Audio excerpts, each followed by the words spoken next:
du côté de Masada. Et on oublie au passage cette ville qui est quand même la capitale culturelle et économique, Jérusalem étant la capitale politique, vous le savez. On oublie Tel Aviv en bord de Méditerranée, qui est une ville, allez, je dirais entre New York et Rio de Janeiro, qui est une ville énergisante, vraiment, mais pleine de tonus, avec des surprises aussi architecturales comme le quartier Bauhaus que je vais vous présenter. Donc, une visite à Tel Aviv. Si vous partez en Israël, il faut impérativement prévoir 2 jours et 2 nuits. J'insiste sur les nuits parce que Tel Aviv est la ville qui ne dort jamais. Vous savez que ceux qui aiment la fête vont en Europe à Barcelone ou alors après, ils partent du côté de Tel Aviv parce que ça bouge. On y va. Tel Aviv côté mer. D'en haut, c'est un petit côté Miami avec grands immeubles et terrasses ensoleillées. D'en bas, avec les plages, c'est un petit côté Rio. Volleyball, kitesurf, baignade, le culte du corps et le repos de l'esprit, nonchalance, insouciance, car dit-on ici, on ne sait pas de quoi demain sera fait. Alors on profite sans modération en prolongeant les trêves au soleil et le farniente à l'horizontale. Et pour ressentir encore mieux cet art de vivre au jour le jour, eh bien je vous recommande de vous rendre en bord de mer le samedi, un rendez-vous auquel tiennent particulièrement les habitants de Tel Aviv. Alors un rendez-vous à ne pas manquer si vous venez ici à Tel Aviv. Venez en bord de mer vers 11 h le samedi. Et là, vous allez assister à un spectacle incroyable, très touchant, très sympa. Eh bien, les passionnés de danse se réunissent ici pendant 1 heure et vous allez entendre toutes les sonorités du monde parce que c'est très cosmopolite. On va du sirtaki à la polka en passant par le tango. C'est hyper entraînant et très très sympa à vivre.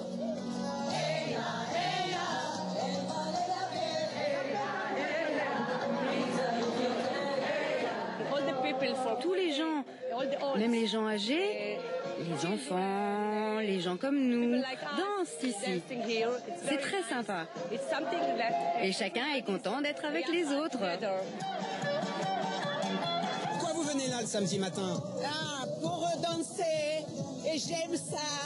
Et je suis contente quand je danse.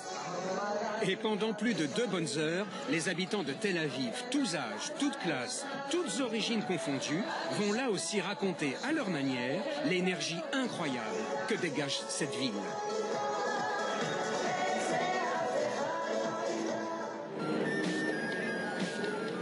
Tel Aviv, côté centre. Rendez-vous cette fois au Souk Carmel, le plus grand marché en extérieur de la ville, l'endroit où l'on paye moins cher que partout ailleurs, les veilles de Shabbat surtout.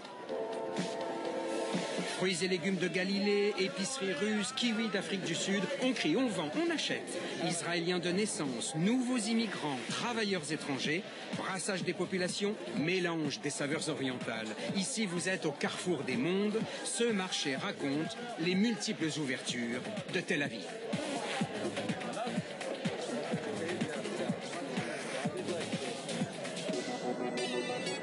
Tel Aviv, côté art maintenant.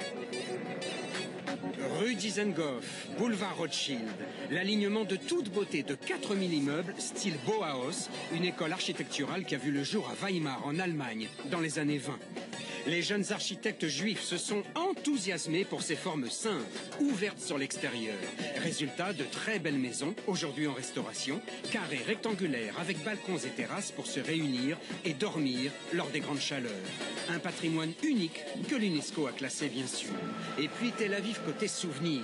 Sur la place Rabin, le 4 novembre 1995, des milliers de personnes sont rassemblées pour fêter la paix qu'avait si bien fait avancer Yitzhak Rabin.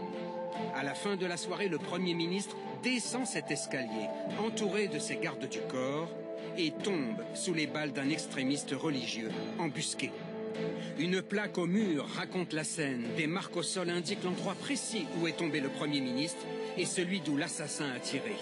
Un meurtrier qui est toujours en prison. Et des images qui n'ont pas fini de hanter la mémoire collective de ceux pour qui l'espoir était à portée de main. Des photos jaunies, un mémorial sobre et sur une banderole ces quelques mots « Israël attend Rabin ».